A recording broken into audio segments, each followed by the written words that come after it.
Hello, I'm Ollie and this is Criminally, where I talk about crime, pulp, horror, that kind of thing. Today I want to give my thoughts on the question of whether authors should tackle stories which aren't their own.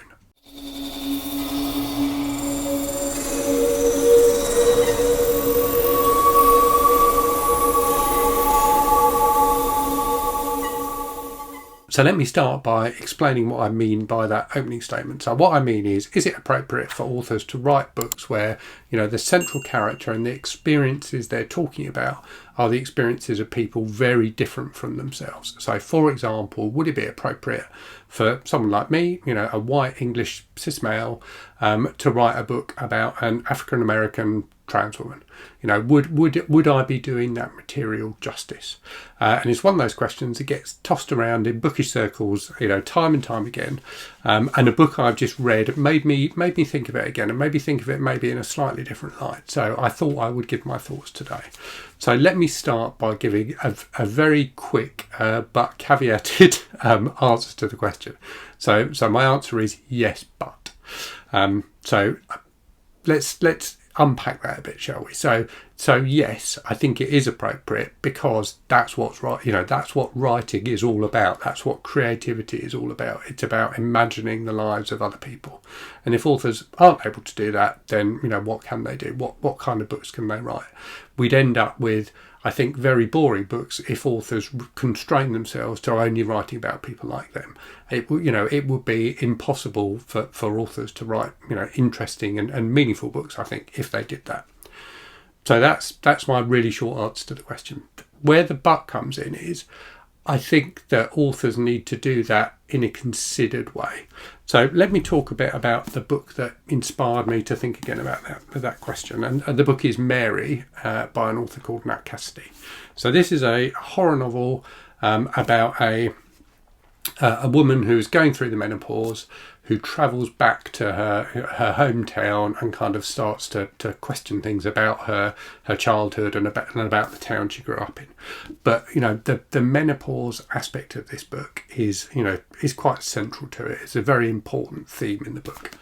Now, I started this book assuming that Nat Cassidy was a woman. The name is kind of not gender specific, and the writing of female characters in the book, and particularly Mary, the central character, I thought was really, really good. And it was only after I was about halfway through the book that I thought to Google for more information about it, and discovered that Nat Cassidy is actually a man, which impressed me in terms of the quality of the writing, because I think that it is, as I say, I think the female characters in this book are very well written. Now, interestingly, Nat Cassidy has written an afterword to this book, which is entitled "What's This Arsehole Doing Writing a Book About the Menopause?" Which I think it's great that he's addressed that question head on. And his answer to the question is essentially, this is a story that he'd had, kind of bubbling around inside him for a long time, and it was a story he wanted to get out. And he thinks that the menopause is an important topic. It has touched women he knows, and so he wanted to write about it. But he made sure he did it in a sensitive way. He did a lot of research, and he tossed ideas around with women he knew who had gone through the menopause.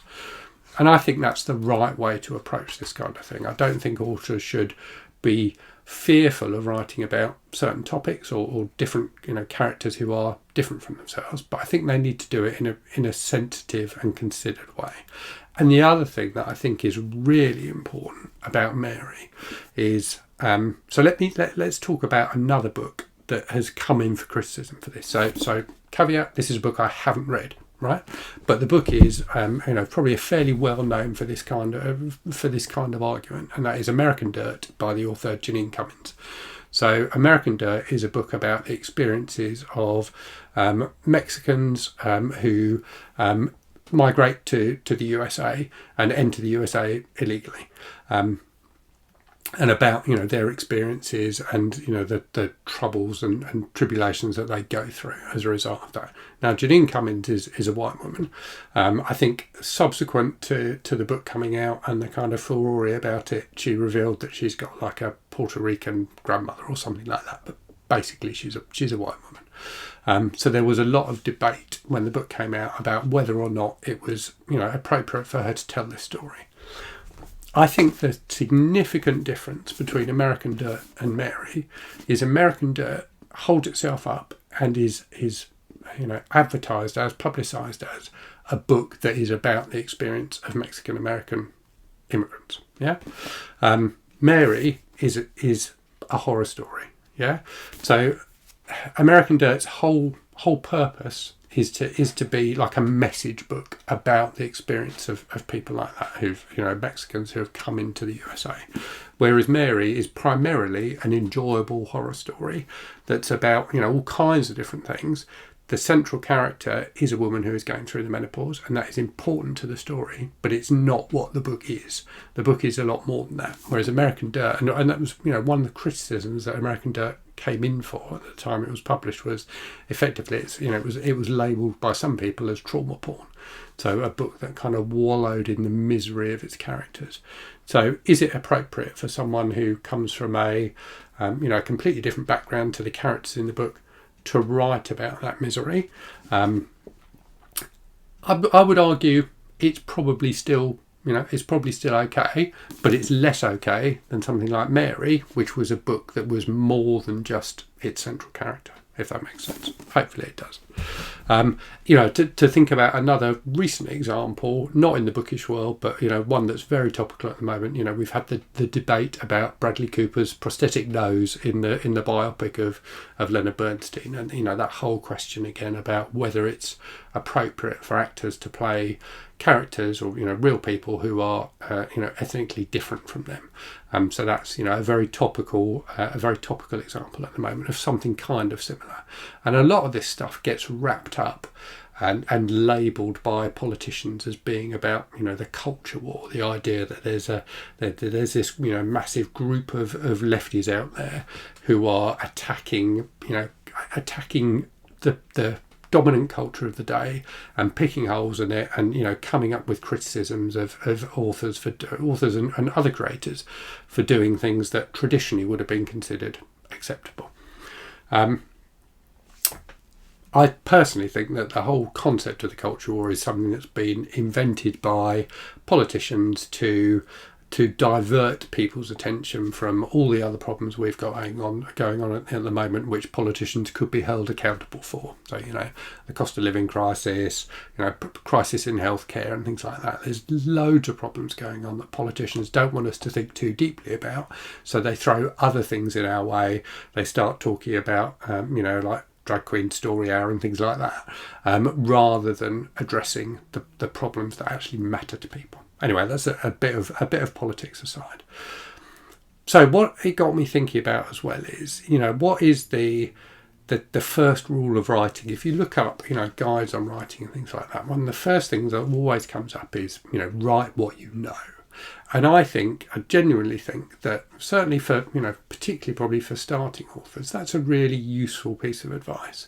And a book is always going to feel more authentic and more convincing to readers if it is about something that the author has lived experience of.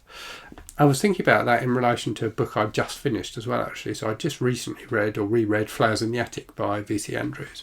So Flowers in the Attic, a story about some children who are basically imprisoned in an attic, and they are, the two main characters are adolescents who, are going through puberty and growing up, and in their time in the attic, they go through, the kind of turbulent time that teenagers go through as they grow up, but they do it in a weird environment in that they're constrained, they're imprisoned in this attic.